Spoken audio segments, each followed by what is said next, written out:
Whoa, if you thought it was suspicious when the WBC defended Canelo Alvarez after he tested positive for steroids, and even went further to increase the combuterol limit so Canelo can cheat and still pass the test to a certain limit. If you thought it was strange when the WBC defended Tyson Fury for cheating, along with Canelo Alvarez team member Oscar Valdez when he tested positive for PEDs the week of his fight, the WBC still allowed Oscar Valdez to fight.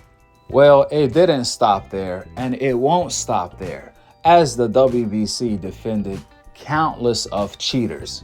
If you was under the impression that we were going to get some type of investigation the moment the seventh fighter in Canelo Alvarez's team tested positive for PEDs, then you're highly mistaken. It's the contrary. The WBC actually came out defending the seventh fighter in Canelo Alvarez's team that tested positive for PEDs, Francisco Rodriguez. The WBC came out declining to suspend him and ordered a rematch instead. Wow. I told you guys for years that the WBC doesn't have a cleaning program, but instead they have a cheating program. That's why the WBC stands for We Be Cheating. Well, God ended up striking again. Immediately after the WBC defended Francisco Rodriguez for taking PEDs against Galal, reports came out that Francisco Rodriguez also tested positive for PEDs his last fight before that as well. I'm talking about before the Galal Yafai fight. Francisco Rodriguez also tested positive for PEDs. Fool me one time, shame on you. Fool me twice, shame on me. This is why the WBC should be ashamed of themselves. And they should be investigated. Just like Canelo team, the WBC should be investigated. And I guarantee you, there's some fishy business going on. This is outrageous right here, to defend a known cheater that already tested positive for PEDs more than once and twice back to back for 2 fights. That's crazy. What makes this worse is the fact that the WBC are the ones that increased the combuterol limit, the steroid limit. They increased it so Canelo can have the luxury to take more steroids while having the ability to pass the test at the same time. That's the type of corruption the WBC has been bringing to the sport for years.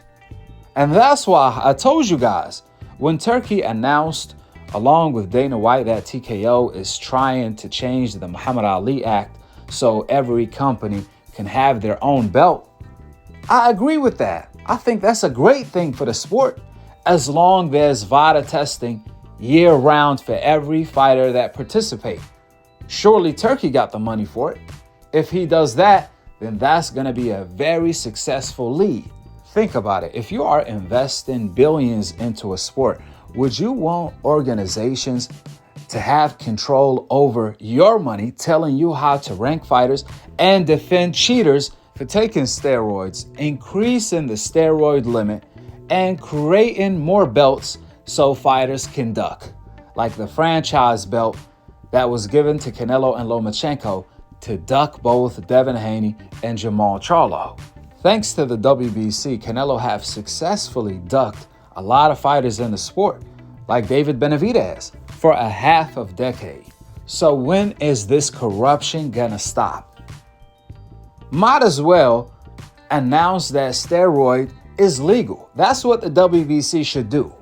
Instead of defending cheaters, they should let it be known we allow steroids, so to make the fight on an even playing field, don't get played and take steroids too. This is what the WBC cheating program represents. But they don't want to do that. Instead, they only want to have certain fighters to have the advantage. Obviously, where is the WBC from? Where are they located? Who do they favor?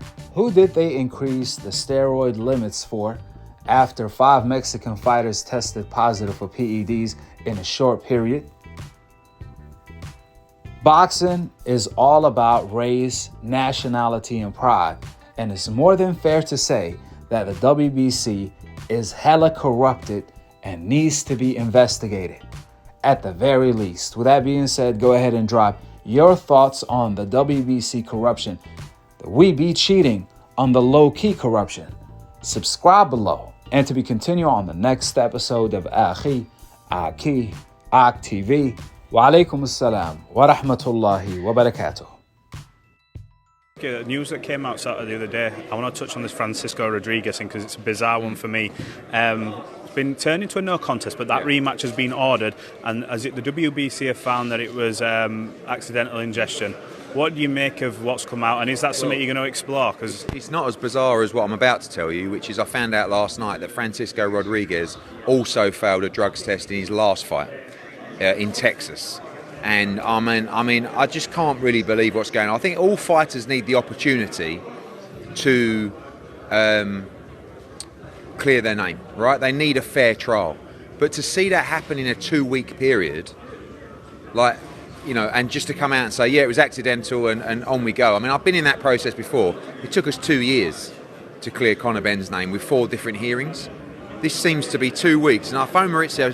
I was just on BoxRec last night, looking at Francisco Rodriguez, because I'm sad like that, and I saw that his last fight was a no contest. Now, normally if there's a ban, it will tell you on BoxRec, but obviously if there was a ban, this is now, and because of what's happening, I start to look a little bit deeper into this, and it says no contest. So we speak to the Texas Commission, who confirmed that he failed a drugs test on the night. Now, we've requested more information on that. I then phoned Maurizio Suleiman and said, did you know that Francisco Rodriguez also failed a drugs test for his last fight?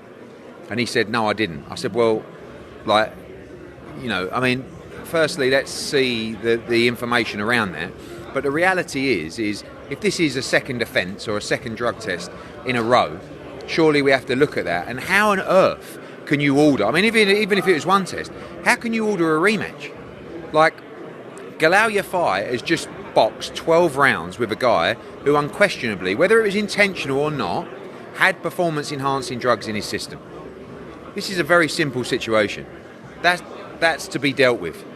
To say now, oh yeah, don't worry about it, we're going to call it a no contest, but we're going to run it back. Like, it's bizarre.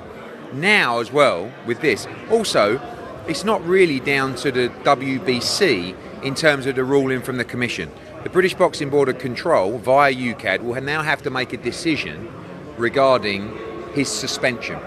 And if Rodriguez gets suspended, then that means he'll be unable to fight in other jurisdictions around the world. We've been there as well, right? So I know this inside out.